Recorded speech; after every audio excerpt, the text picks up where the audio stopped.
What's up, my loves? Today I'm showing y'all how I get this wash and go stretched out look.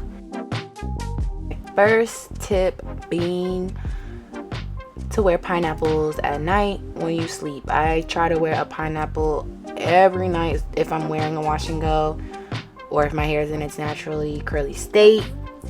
They do help with stretching, and they also help with maintaining your curls. I use a satin scrunchie, a satin scarf, and a satin pillowcase. Before I take out my blow dryer, I massage my hair, I massage my scalp.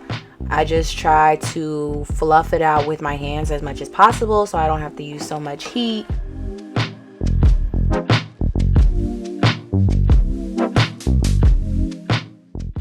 And boom, we are putting it back in the pineapple, but we're sectioning.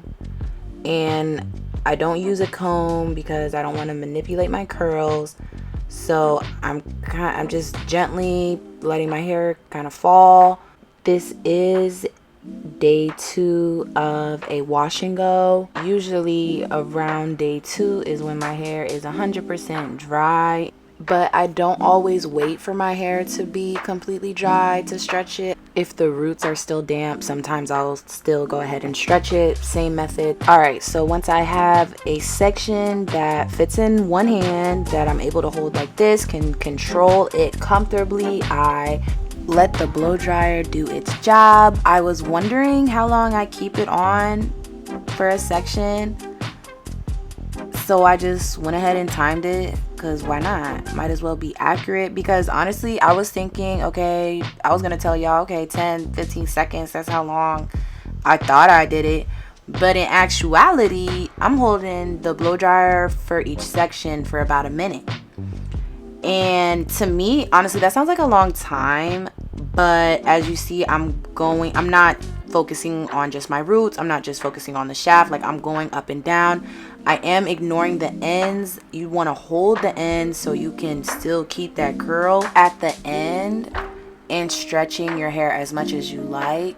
But also keeping in mind that this is a wash and go, and this style is supposed to be embracing your curls. So don't think you about to stretch your hair to the middle of your back, because that's not the length of your hair.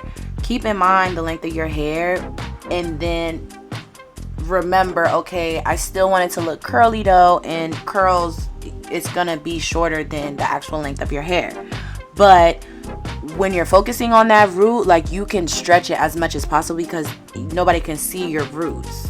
I want it to look layered and have the back longer than the top. That's why I blow dry longer in the back, because once I get to the front, I'm sectioning less and blow drying less, because I don't want the curls at the top to be stretched as much.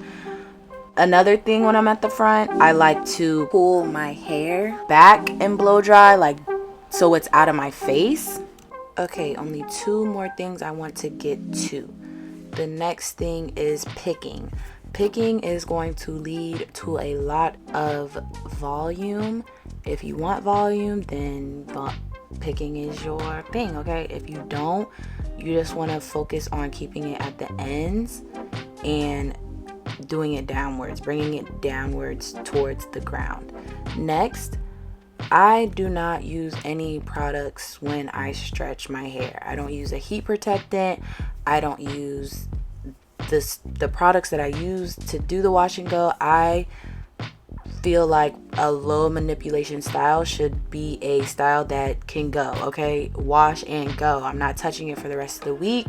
Also, once you're done fluffing when you're stretching, that's it. No more fluffing. Do all the fluffing you need to do for that in that session. Once I stretch my hair, I'm not stretching it again for the rest of the week. I'm really just putting it in a pineapple, especially for wash and goes. Specifically for wash and goes is what I'm talking about. I just put it in a pineapple, go to sleep, and that's it for the rest of the week. So I wash my hair, do a wash and go watch a video, then I stretch it, then I'm leaving it alone for the rest of the week. Yeah, so that's it. Thank you so much for staying to the end. Please comment, let me know that you stayed to the end. Okay, I love you. Deuces. Bye.